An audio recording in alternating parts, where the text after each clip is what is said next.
Hello, ladies and gentlemen. Welcome back to the Out of the Fast Lane podcast. I am your host, Brady Hauser. This podcast is brought to you by Swagger Factory and Parks Companies. Go check them out. Tonight we have a driver that's going to be making his ARCA debut at Daytona here in just a couple weeks. I'm sure we'll get to that in a second. But before that, I'm 11 days away from Volusia. I know that everybody last year saw in the interviews with Joey Logano, Larson, and some of the other bigger name drivers that were there in Volusia. Planning to get some more with them guys this year, as long as everything works out. I know they're going to be traveling back and forth between LA and Florida, so I don't know how much of their dirt schedule is going to be. But I know we're definitely going to talk to Justin Allgaier. He seemed pretty interested when I talked to him last already. So that's pretty cool. Logan Schuchart, World Outlaw Sprint Car driver. He's also, me and him have been planning some stuff, so that's pretty cool for Volusia, getting that all kind of sorted out, and you'll get to see that pretty soon. And all the nights I'll be at Volusia will be featured on the Out of the Fast Lane podcast. And then go over to Facebook because I'm going to just kind of wing it. I'm going to be doing my first ever vlog. I'm going to vlog a little bit to see when I can, if it's a hit, we'll go with it. But I'm not trying to be a vlogger, but why not for the two speed weeks that we're here? Back to what I was saying, we're here with Brayton Laster, the master of disaster. I saw Yeah, that on his page. Uh, so first of all, welcome to the show, and second of all, where did you get master of disaster? First off, I'd thank you for bringing me on the show, Brady. Definitely a pleasure. And this is a lot of like a dirt themed show. I feel like so pretty awesome to be here, kind of in home company. The Master Disaster name comes from Tori Stiles, the announcer at the Indianapolis Speedrome, which is a flat 5th mile asphalt track that I grew up at. And there were a couple of years there where we just weren't having the greatest finishes. Found ourselves getting in a lot of trouble. And he's kind of known for giving a bunch of drivers nicknames. And I just so happened to get stuck with Brayton Laster, the Master of Disaster. One, it's catchy. Two, it kind of I like fits it. my style. But especially in racing, you want to have a cool nickname like that. Like the WWE, all the guys have these cool nicknames. And so it's pretty cool nickname for sure. Yeah, I if it was me in iRacing, I think the Master of Disaster would be pretty good for me. I kind of fit in there, but that's a pretty. It rhymes with your name, so It that's does, that's yeah. it's pretty good.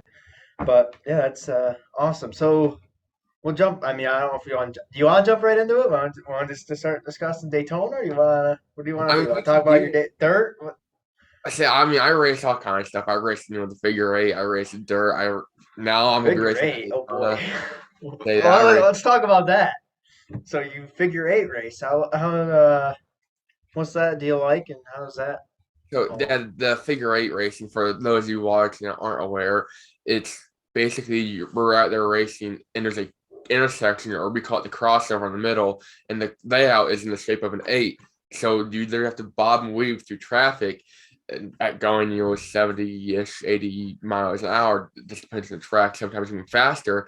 And these aren't jalopies, these are like full-blown outlaw late models. And we, a lot of guys, and us included, spend 30, 40, 50 grand on these late models just to go out there and play this, yeah, like this go out here and have a figure eight race. So just that have some these fun. are like jalopy-ish, but in this video here. But the Speedrome is home to some of the greatest figure eight racing on the planet. We have a 3 hour long endurance race every September, and it's crazy some of the stuff that we do. And but yeah, the Speedrome is a lot tighter, so you don't have as many room for errors as you do at this track here. Which I'm Mm. not sure what. Oh, this is Slinger. So Mm.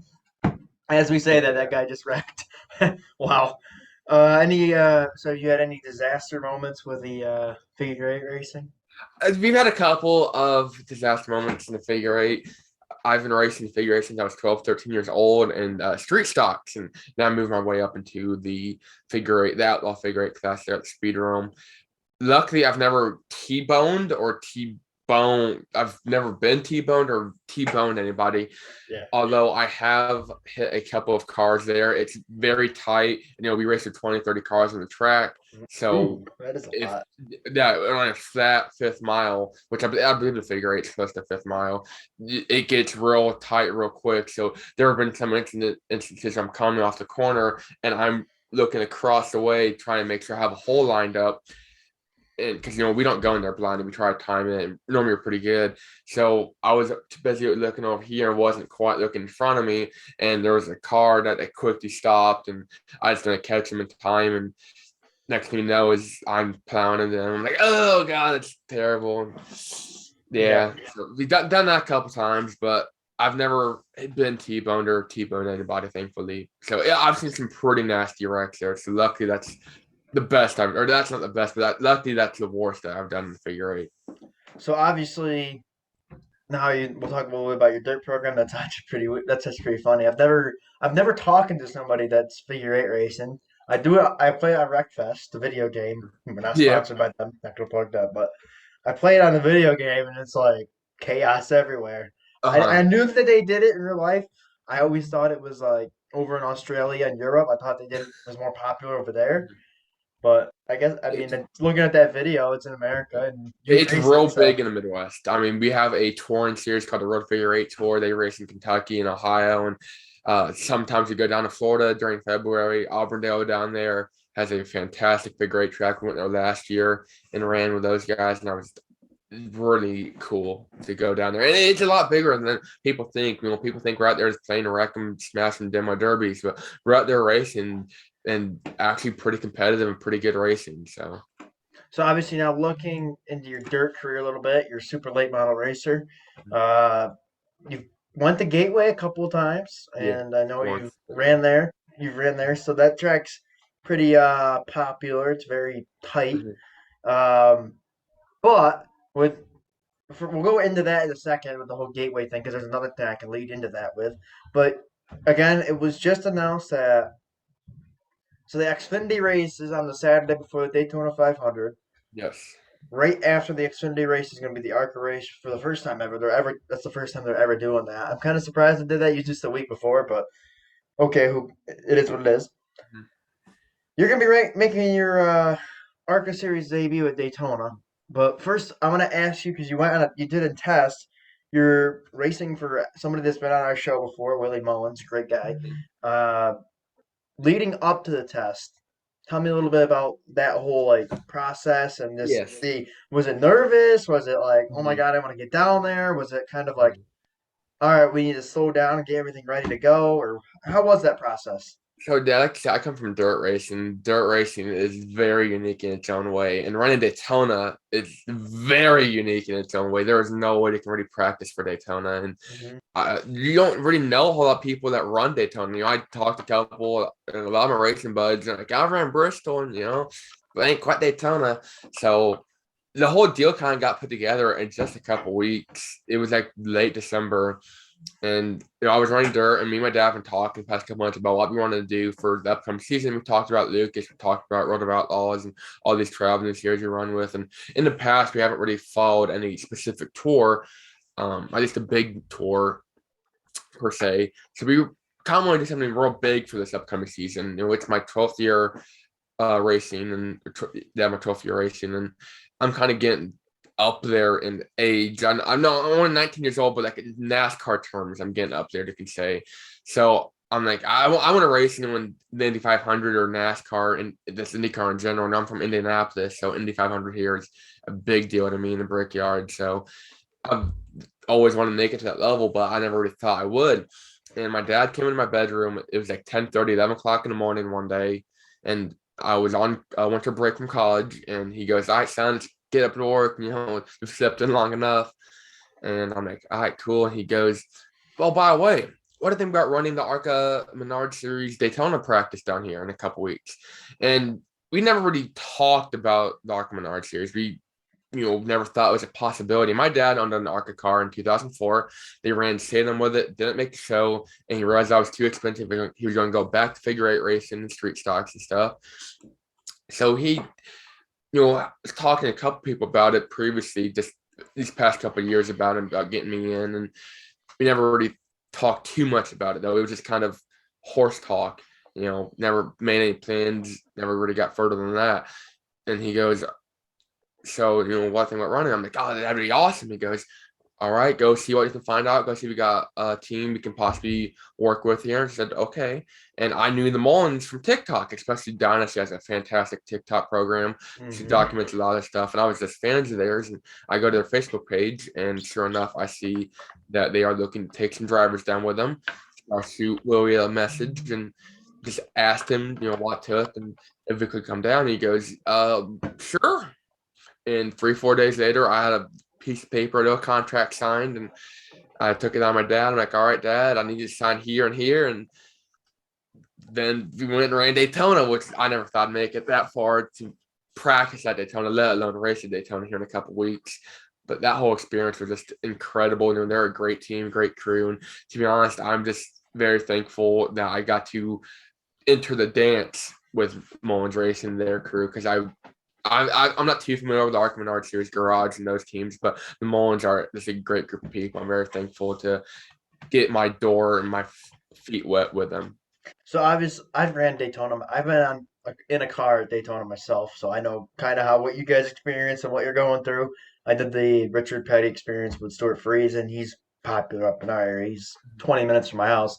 Mm-hmm. That's where he lives, but he I got to ride in the Richard Petty experience. About the car wasn't maybe about 170, 180, but man, what an adrenaline rush! I mean, I can only imagine for you racing like at the track in that test. Yeah, it was just a practice test. There was just a lot of drivers that were kind of like slower, kind of getting their feet wet.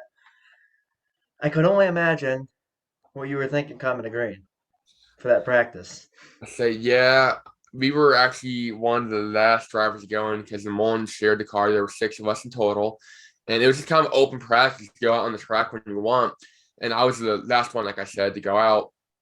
Maybe there were 4 or 5 of us that first day, and I'm just a bigger guy than the other drivers, especially compared to the other drivers. Those guys are skinny and in shape. Me, not so much, but I'm just tall, and that really hurts me too when I go drive for other people. Is I'm doing 6'3", so especially in racing, you don't see a lot of 6'3" drivers. They are very few and far between, especially one of my size. So that adjusted a lot of the seat and not the seat, but like the steering wheel and some of the belts for me. So I went in and I'm out there, and they talked the first day, and Willie gave us some pretty good instructions on and just info in general on doing driving and listening to the wind and feeling the wind around you. So I got there the first time, and I got Kevin Belmont spotter, who was a spotter in the ear, because that was also very weird and unique for me. Dirt racing, we don't have spotters. We don't even have mirrors. So having someone in my ear there and being able to talk back to them was just really cool. So he's like walking me through what we do, and want to merge on track. And a couple of laps in, there's a car going really slow through the tri-oval, and I like go to pass him on the inside, and it kind of come down a little bit, and I puckered up. I'm like, ooh, but made it by. And a couple laps later, Dean Thompson pulls out on track in the Nice Motorsports car, and he pulls out in front of me. And we were told, don't draft the first day. Don't do it. What, to get some experience. And he goes, their spotter will tell you what to do. And Kevin goes, all right, kid, we're going to have you go follow this guy out. I'm like, we're going to do what? I'm like, we're going to have you follow him. And sure enough, we went out and followed him. A couple of laps later, we ended up actually passing him. Just had me in the front for a little bit, it was so awesome. Just really cool experience to be able to go out there and practice with the ARCA Menard series. So the ARCA cars in general are just really neat cars, and they're the older NASCAR cars, and at least some of them are. The car I drove was a Roush GX 2007 chassis. So, and Roush too during that like mid 2000 era was a real dominant in the speedway. So it's definitely a pretty good car. It kind of put me in the seat the first couple times going through the corners, and the G forces were nothing I got to ever experience. You get used to it. When you're like, and I know you can relate. And you go in them turns, you're leaning the entire time. You're like, holy crap! What scared me the most was after the drivers meet on the first day, they had what they call the rookie rides, and they bring like a Honda Odyssey minivan out, and they have a Arca Series official driving, and have one of the more veteran, experienced drivers in the passenger seat, and you're just kind of walking it through everything. So we got out on track, and we're cruising at like 120, 130 in this minivan. And that was the sketchiest thing. I was in there with a couple of the other Mullins drivers. I believe we had Cole Bruce in the back row and Logan, those guys. I look back to them. They're back here calm. I'm up here like in the middle about to, cry. I'm like, oh, this is terrifying, dude. Like I didn't buckle up or anything. I'm just here holding on for dear life. And I believe it was Frankie Kimmel was in the passenger seat trying to talk to us. And I'm just back here like a nervous wreck. And like a minivan, dude. Like, you don't expect the minivan to go to Daytona. So that was the sketchiest moment of it all. But once I got in the car and strapped in, it was almost natural to me. I got real calm and real collected, just like it was any other car. I went out there and I was really consistent my first session. Say my spotter, Kevin, talked to me and he goes, I'm not gonna lie, kid, kind of impressed me with how consistent you are. We were just within a couple hundredths of that, which on a 2.5 mile like Daytona, there's so much room for inconsistency. So consistency there was key and really helped us out. And that's kind of how. So how was that? How did that ride kind of come together? Was it like whoever did the best got in, or was it just whoever was most consistent? For the actual race itself, the Mullins looked at a variety of things and say, there were a couple of us, like I said, and some of us just were actually some of us were just too young. You have to be 18 to race at Daytona. I know Cole actually just turned 18, and I believe Logan is still 17. I might be wrong there. I'm not too sure, but say they just kind of looked to see who could bring the most to the table and be one of their more consistent and safer picks, and take two cars down to Daytona with them. And they just want someone they can rely on and hopefully not tear up the car, because the whole thing about Daytona is just surviving. To finish first you must finish, and that's the number one rule at Daytona, I feel like. So we got planned going in. We're gonna go in there. We're gonna hopefully stay out of trouble the whole day and have a pretty good finish. So. So obviously during that test, back to kind of like the dirt, Tyler Carpenter just won the Gateway Nationals. He was testing down there as well. Yeah, Do you get to talk to him at all? Or actually, yes. It's very funny to bring that up because he wasn't there the first day at all. He got there the second day. So he's at the driver's meeting, and you did not have to go to the driver's meeting on the second day if you went the first day. I went the first day, so I didn't go to the driver's meeting on the second day. So we're sitting here, and I'm kind of walking around the garage seeing who's all there, because I'm not very familiar with those guys, because I come from mainly dirt these past 3 or 4 years, so I'm not too familiar with who's who.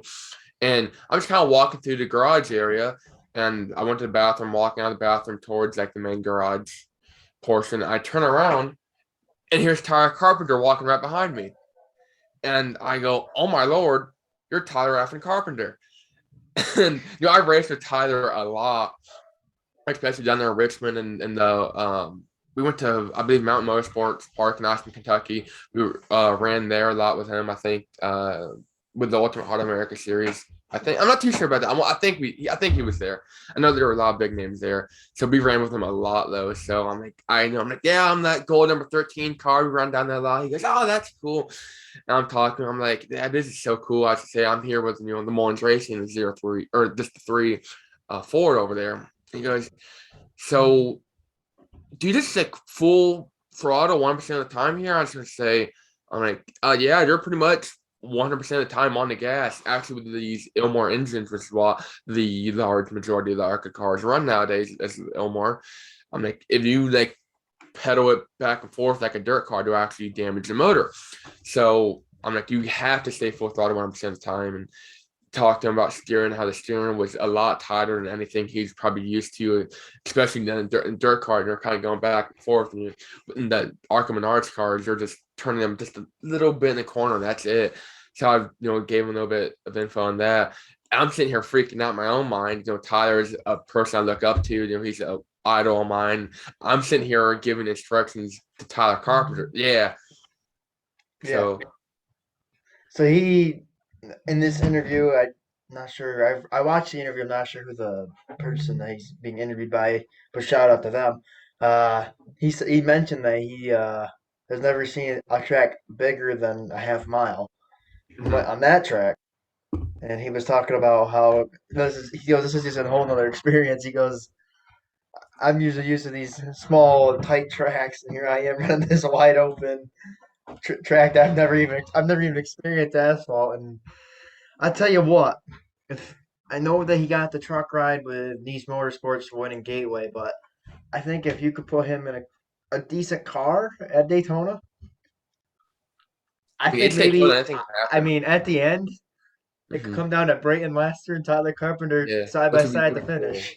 Which we're both dirt guys, and we're both, I guess, idols and icons that a small town dirt guy can still make it big. And I know Hmm. Tyler, as of now, Niche Motorsports has not. They've announced they're not racing in the Daytona race themselves, but it'd be really cool to see Tyler there. Like myself, I've never been to a track bigger than a half mile. The biggest track I raced at is Florence, in Florence, Kentucky, and that is a fast track. And just actually, I haven't been to a track we're gonna half mile this past year. I went and watched Indy 500 qualifying for the first time, so that was really cool. There, watching the cars go around IMS. But yeah, that interview there was Judson's Racing Network, I do believe. They're on Facebook, and those kids are really awesome kids. I got to talk to them a little bit too down there, so they're pretty big down there. Just talking, but like that whole thing with talking with Tyler was just really superb, and having him like ask me just meant like a lot to me. And as a small town guy, actually, um, I have it somewhere. I'm not sure where. I actually was wearing Hey Dudes. I love Hey Dudes. I had him sign my Hey Dudes. So that's awesome. I'm surprised. I'm still waiting for that whole "Hey Dude" Tyler Carpenter collab. Yeah. I know it's coming. They got. I need an SFI certified Hey Dude. So I mean, I know after he won Gateway, I know a lot of people sent "Hey Dude" a message saying you need to get this guy on board because mhm. he'll bring you money. And they haven't done anything yet, but I'm hoping. maybe they're gonna design a racing shoe. I don't know, I hope they do. They are some comfortable shoes.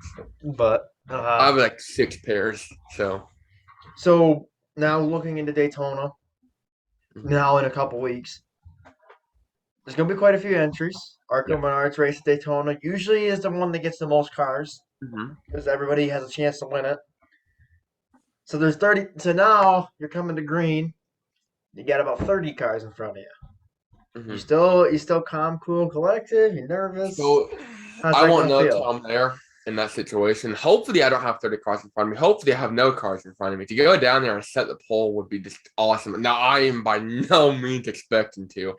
I just be happy if I made the field. I know they're talking about 40 plus cars and they start 40 down there. So I'd be very content with just making the field and running towards the back the whole race and waiting for the big one or a couple big ones to strike. Because only about 15 to 20 cars to finish that race. So if we could finish that race, that'd be a huge accomplishment. Um, So is that kind of like the is that what if you do make the race? Is that gonna be your strategy? Kind of lay back and let the pack stay like a little bit behind the pack, so you could still like when they rock, you can get to the outside to get around them all. Something like that. Or you're Yeah. gonna just stay in the back and then wait until they rock and Yeah. then go to the front. We will have talked a little bit about it, and our game plan is if we don't qualify inside the top five, top 10-ish, then we're just gonna go to the back, find some people to go to the back with us there, and just kind of Sunday cruise until the big one happens. And hopefully we're far enough back where we have plenty of time to avoid it and slow down. So that's kind of our game plan there. If we go out there and we do really great and we pull off a top five run, that'd be uh, amazing. I mean, I would be euphoric for centuries. And just that whole thing, just the fact we're getting even to run Daytona is just out of this world. So I'd be content with going down there and finishing the race. And even if we don't finish the race, I still get to say I ran Daytona. I never personally thought I'd make it this far. We've talked about this for years, and it was just always kind of a far off, distant dream. Maybe running Bristol, small town, track guy, grassroots track guys talk about running Bristol, and that's their dream. And you were talking about running for the Bristol this year with the Dirt Nationals there, and thought that would be really cool. But now Daytona, are you kidding me? It's freaking Daytona. So Yeah, I'm uh I'm actually gonna get to experience Bristol Dirt for the first time myself. I'm gonna be on there for the truck and cup race. So that'll be pretty cool to check that out. Uh, so now a little bit about your dirt career. What track do you call home? As of now, I mean, I don't really call too many tracks home. Like I said, we travel a lot. I'm here based out of Indianapolis, and we have a lot of competitive dirt tracks in the region. Brownstown Speedway was the first dirt track I called home. 2018, we went there, and I raced asphalt for about 8 years ish up to that point.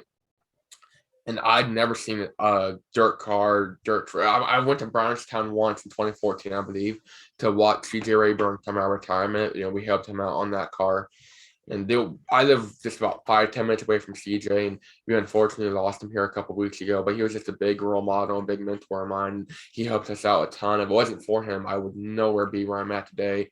But we went down to Brownstown 2018, never raced a dirt car, and our first race was going to be the icebreaker with the Lucas Oil Late Model Series, and that got postponed that year or canceled actually due to the weather.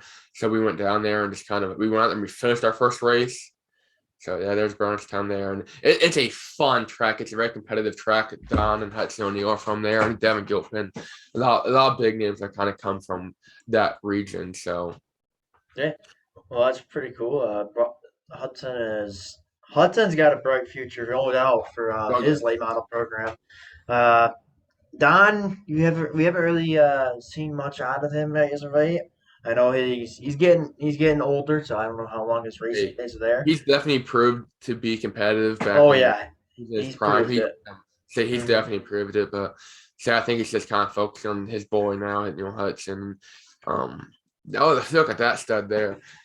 So we raced Brownstown for a couple of years, and then we decided in 2020 we took a little bit of a break in 2019, but then 2020 we had a newer car, and we were going to go and dominate the world. Or so we thought, and we raced a lot of tracks. We raced, I think, 12 or 13 different tracks over that year, which is pretty fun for us. And getting to run all those different tracks, we ran Peabody I-55, which is a big track. We ran Macon, and just all these different variety of tracks helped me develop better as a driver. And that was really cool for us to go and travel. And then this past year, we mainly ran Richmond Raceway in Richmond, Kentucky, which is a small, I want to say either 3/10 or 3/8. Kind of a bowl. It's not a bull ring, but it's kind of like a bull ring. We just love it there at Richmond. It's a fantastic track, and say they put some pretty good racing down there. So I highly recommend anyone check it out. If they're ever in the area. They race pretty much every weekend. So they put on some good shows down there, and we actually ended up getting third in points down there this past year. And we also ran with the Ultimate Heart of America Late Model Series this past season. We went to Circle City a lot here in Indianapolis, which is a new track. We ran there a lot, ran pretty good. Now that track is a fun track. That's a bull ring, very bull ring style track, close to Macon, but not as tight as Macon. So that was pretty neat. We ran Mountain Motorsports Park. We ran Richmond, and City Hill was another fun track we went to. So we travel to a lot of places. Like this past season, we ran with the Road of Outlaws, we ran with Lucas, we ran with the Summer Nats, we ran with a couple races with the Valvoline Ironman series, we ran with Mars, I think. So yeah, we run a variety of tracks and series, and even cars. This past year, I think I raced probably 5 or 6 different cars, maybe 7 even, from street stocks and Hornets to crate and super late models, mainly super. But we ended up getting our first crate motor this year. We ran 2 crate races just for fun. So All right, well, I'm gonna ask you kind of the question I always conclude with, and then I'll let you just if you have anything you want to ask, we'll talk about that in a second. Uh, as a driver, there's always the one reason why you love the sport. mhm. Why do you love the sport? For you, why do you love the sport so much, and what is the best part? So kind of going back to my beginnings, I started when I was 8 years old at the speed realm and go kart, and my dad has owned race cars since the late '80s and the '90s, and worked on them and all kinds of stuff. And growing up, I mean, we had race cars in our backyard. We had race cars in the driveway. We had race cars in the garage. I always grew up around race cars, and my older brother was not a huge fan, and so I kind of saw it as an opportunity to hang out with my dad, who I thought was the coolest person in the world at the time. And I went and kind of picked up that same love he had for race cars, and slowly over time, I got old enough to where I could race myself, and just forming all those connections and making those bonds with Hmm. those people, and they're not my family, but I call them my family. There's so many great people in the racing community, and that I would have never met if I didn't race. And I'm just so thankful to have a lot of people in my life because they're just awesome and great people. And that's one thing I love about racing. Another thing is, especially this whole figure eight thing, is that adrenaline rush. I love adrenaline, and something about being that close to getting T-boned is just, like, woo, that's awesome. So I mean, Yeah. it's just racing itself. People think we're just a bunch of crazy rednecks down there paying stupid money, which we are paying stupid money for just toy cars. But I mean, there's just so much more to it, and that's one thing I love about it. Hmm. So what's with that late model we were just showing? What's with the so what? Kind of give me a little background on the golden paint scheme. That's the Gold Digger. So that is actually a tribute scheme to my grandfather, Dave Davis from Illinois. He is my mother's dad, and he raced a 1948, I think, Plymouth Coupe at Macon in Macon, Illinois, which, if anyone hasn't seen Macon on the dirt track side, it is a fantastic track. I mean, it is a tight, I think, fifth mile, maybe quarter mile. But it is a blast to run. And he ran there in the, I want to say like the 60s and 70s. And he had that Plymouth Coupe, and it was all gold, and it was hand painted, and he called it the Gold Digger. Well, we went and we've raced a variety of Rayburns over my dirt career. We got a new one a couple years ago, and we were going to make it my dad's primary car, my backup car. And we decided, you know what, as a tribute to my grandfather, we were going to remake the Gold Digger, and we painted it gold. And, we didn't hand letter it, but we kind of have that hand letter style font to it. Nothing too fancy. But it was just like a tribute scheme, which is really cool because I love my parents, and being able to go and support my grandparents and show them that we still care about them, and just get, because he doesn't get to see me race very often. His health isn't in the greatest condition, so being able to go out there for my Papa Dave, and we brought him out to the track because we went over there team making with it in the Summer Nats race, and watching him see it was just really emotional for all of us, and it's a really cool experience. So I see it behind you. Tell me a little bit about the helmet you got there behind you on your Yeah, this is my pepperoni pizza helmet. Before I was a master of disaster, I was a pizza man. And that came from my love with pepperoni pizza in my early go-kart days. And I mean, I loved pepperoni pizza. Stacy Frost who was one of my favorite concession ladies there at the speed room back in my go-kart and the early street stock days, would always kind of help me out with my pepperoni pizza addiction. And she might have given me just a slice or two too many, but it was awesome. I'll make sure it was all paid for and stuff. But I mean, I loved pizza, but Stacy, she enabled my addiction, to say the least. And I kind of quickly became known as the pizza kid and the pizza man. So yeah. awesome there. And but I love pizza. I try not to eat as much now because it's bad when you're young. Trying to get a little bit more in shape, especially with Daytona coming up. So Hmm. thought that would be a neat little custom helmet scheme because a lot of people, everyone has these like nice fire suits and nice cars, but they have these like plain black and gray and white helmets. They might have like a number on them or a name, but not very many people have a custom helmet. So we want to knock this one out of the ballpark. Hmm. So before I let you go, which I'm actually gonna have you stay afterwards, so anything you want to ask me? Anything you want to know? Um, so I do want to say to the fans, anyone watching this down in Daytona, if anyone sees me, I will be giving away like free like merch. I don't know what it is, but we have pins, hats, stickers. So I know you'll be down there. So I know a lot of drivers are shy. Not a lot of drivers want to give autographs or take pictures, but I'm not Kyle Larson by any means. I'm not Chase Elliott, but still pretty cool, neat to go and get an autograph of a driver. And who knows, I might end up like Kyle Larson. I don't think I will be. So I don't have very high expectations of what's coming after Daytona. I say we don't have anything planned for now.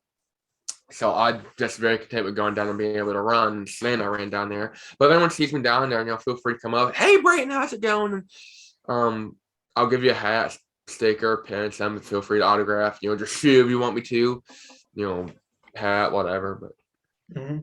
So, yeah. So I thank you for coming on. Is there anything you want to know about me, about the show, anything? We got about 10 minutes on our time. So what do you want to? Anything? I do want to ask about that Dale Jr.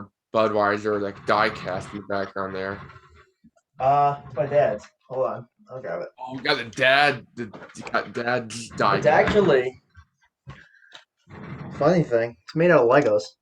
Oh, that's so cool. Yeah, it's my dad's. He had a collection growing up that I kind of inherited now.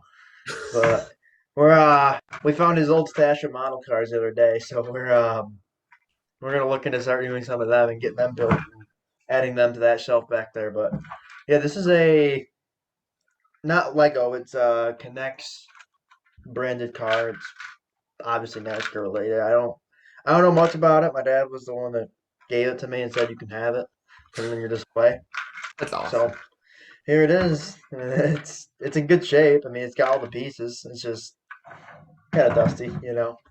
Sits on the shelf for a reason, but it's kind of just a little added background. I mean, I got down here is right here is Miles the Monster from Dover, and That's I awesome. got some other stuff that's just hanging on a shelf over there. So that's pretty. It's pretty cool to notice that. But yeah, my dad growing up was a big deal Junior fan, and it's kind of I why think a lot of everyone us in is like Junior. the 2000s, Yeah. late 90s was definitely a Dale Jr. fan. Say, but yeah, Mhm. it's still pretty cool. I get to go and run on the same track as a lot of my like icons, a lot of my idols. People I've looked up to, and but definitely a highlight was getting to talk to Tyler Carpenter. Was definitely pretty cool. So, um, but now that's all I have. Though I appreciate you bringing me on the show. I would like to give a huge shout out to my parents, by the way. If it wasn't for them getting a little feisty 19 or so years ago, I wouldn't be here right now. So, huge, Wow. huge, We huge just went shout out to there. them. Yeah. So with that said, I'm happy you stay here so we can chat a little bit afterwards. Uh, so this is Brayton Laster. He's gonna make his debut here in just a few weeks in the Arca race. So make sure you check that out, and who knows what'll happen? Maybe we can see him in Yeah. Victory Lane. You never know at Daytona. Things can It'd happen, be awesome. I don't know what's gonna happen, but I'm gonna try my hardest. and That's all you really can do. So congrats. First of all, congrats on the ride. Thanks for coming on the podcast. Make everybody Thank you proud of for our having me. podcast down there. Um, I'll be down there, and that's why I'll talk to you after the thing. So maybe we'll meet up a little bit down there or Mhm. something. Um, but yeah, it should be fun to see what you can do. And I thank you for coming on the show. Huge shout out to Swagger Factory Apparel. They are the ones that designed this awesome shirt right here. They do fire suits, they do crew jerseys just like this one. Um, Gloves, boots, everything that you need for a racer or even just a fan racing needs. Contact Swagger Factory or Mikey Jackson or Jeff Carabin at JB Signworks. I'm sure they can help you out. JB, I know Jeff Carabin. He just got partnered with Swagger Factory, so did I, and he's a great graphic designer, making a lot of big block modifieds up here in the Northeast. So go drop a follow on his page. These guys have really nice designs going, and he's a great guy. So if you need a car design for 2022, contact him. I'm sure he can help you out. Um, and then, of course, Parks Companies, uh, big sponsor of the channel. Couldn't thank Tad Parks enough. He came on board just a few weeks ago, and it's been pretty awesome to have them on board. And hey, like I said, we're only 11 days away from the 2022 season for me. Although it's already started, then a Chili Bowl happened. Tanner Thorson winning that, and he'll be at Volusia running sprint car. So maybe we'll try to get a word with the Chili Bowl national winner. But yeah, other than that, I thank you all for watching. Make sure you like, comment, subscribe. Brayton before we go, I'm gonna let you just drop your social media so people know where to follow you. And then, yeah, other than that, thanks for watching. Yep. So I have a Facebook page that's Brayton Laster Motorsports. I have a Twitter, which is that one pizza man, that one pizza kid, something like that. My I'm Instagram gonna is confirm it for you. yes. My Instagram is the one only the pizza man, and then I have a I have a website, BraytonLaster.com, which all that's already on there. And then I have a YouTube page, Brayton Laster Motorsports, and then I have a TikTok, which is just at Brayton Laster. So Here's his here, and for all that you are watching, here's his website right here, BraytonLaster.com. Pretty cool website you got there, man. It's thank you. I made it myself actually. I like it. It's got all your sponsors, your picture. I like that picture. It's nice with the American flag. Mhm. Your results, there's nothing there yet. Contact us. We'll Contact work them. on it. Don't blow them up. Don't spam them. But if you want an autograph, contact them. But yeah. So that's his website. Go give him a follow on all of his social medias. Check out the website, and he's got a pretty cool article up here right here about his Daytona. So that's Mhm. pretty cool. Go read that. And other than that, thank you all for watching. Here's his crew, by the way. Not trying to plug it too much, but here's his website. And again, thanks you all so much for watching. I appreciate it. We got tomorrow. I know tonight is Wednesday the 26th, tomorrow the 27th. I don't know when it's going to be posted. I don't know if I'm going to post it right tomorrow. We got championship winning crew chief from NASCAR, Brian Patty, joining us on the show. Pretty cool to have him come on. And we'll talk to him about all things racing and why he's getting ready to go because he's the crew chief for Ricky Stenhouse right now. See what he's read, see what his plans for Daytona are, and catch up with him a little bit. But other than that, I hope you all enjoyed. Um, Brayton, again, thanks for coming on. Best of luck in Daytona, Appreciate it. and we will see all the fans in the next one. Thanks for watching. Everyone in Daytona.